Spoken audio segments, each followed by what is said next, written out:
الحمد لله الحمد لله وكفى والصلاة والسلام على سيد الرسل وخاتم الأنبياء. أما بعد فقد قال النبي صلى الله عليه وسلم: يا أيها الناس قد أظلكم شهر نزيف، أو كما قال عليه الصلاة والسلام: صدق رسول اللہ صلی اللہ علیہ وسلم. معزز سامعین و ناظرین، السلام علیکم ورحمۃ اللہ وبرکاتہ. آقا نامدار سرور کائنات رحمت دو عالم صلی اللہ علیہ وسلم نے ارشاد فرمایا: یا ایہا الناس، اے لوگو، قد اظلکم شہر عظیم، تم پر ایک عظیم برکتوں والا مہینہ سایہ فگن ہو رہا ہے.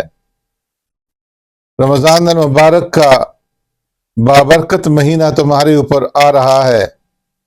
رمضان المبارک کا مہینہ آ گیا، اور رمضان کا مہینہ کیا آیا کہ رمضان کا مہینہ اپنے ساتھ روزوں کا تحفہ لے کر کے، تراویح کا پیغام لے کر کے، اور تلاوت قرآن کریم کا پیغام لے کر کے آیا ہے.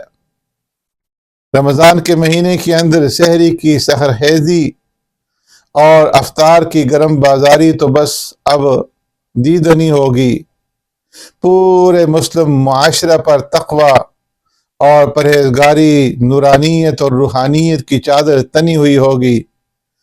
رمضان کے اس مہینے کے اندر اللہ کے گھروں کی، مساجدوں کی رونقیں بڑھ جائیں گی. دینی اور عبادتی ذوق دوبالا ہو جائے گا، اور ذکر اور اللہ رب العزت کی طرف انابت اور رجوع کی کیفیت اپنے عروج پر پہنچ جائے گی.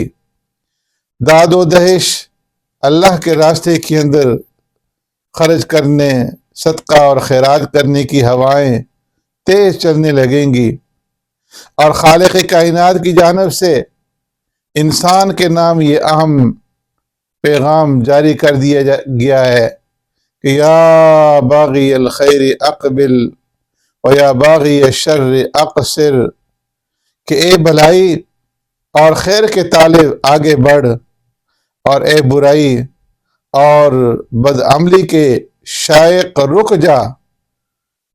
اس مہینے کے اندر شیاطین کے نام بھی گرفتاری کے وارنٹ جاری کر دیے گئے ہیں، جنت سجا دی گئی ہے، اور دوزخ کے دروازے بند کر دیے گئے ہیں.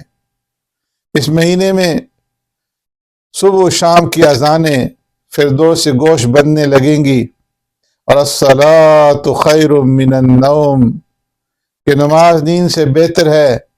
اس کی حقیقت پرور صدا جو نیند کے دبیز پردوں میں گم ہو کر رہ جاتی تھی، اب ایک لمحہ انتظار اور توجہ کا مرکز بن جائے گی.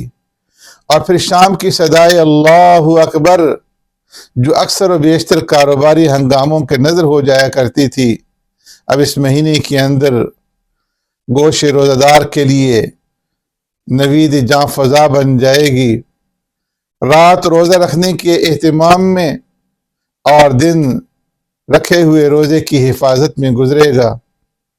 اس مہینے میں صرف مسجد کا صحن اور ممبر و محراب ہی تسبیح کے ورد سے اور قرآن کریم کی تلاوت کی مقدس غلغلوں سے نہیں گونجیں گے، بلکہ کوچہ و بازار، خرید و فروخت اور کاروبار کی مصروفیتیں اور اوقات کار، یہاں تک کہ زندگی کا ایک ایک لمحہ رمضان اور رمضان کی وجہ سے عائد ہونے والی پابندیوں کے انقلابی تصور اور عمل سے متاثر ہوگا. انسان کے دل کے اندر اگر کھانے پینے کا خیال پیدا ہوگا، چائے پینے کی خیال پیدا ہوگا، تو روزہ کا خیال اس تصور کو روک دے گا.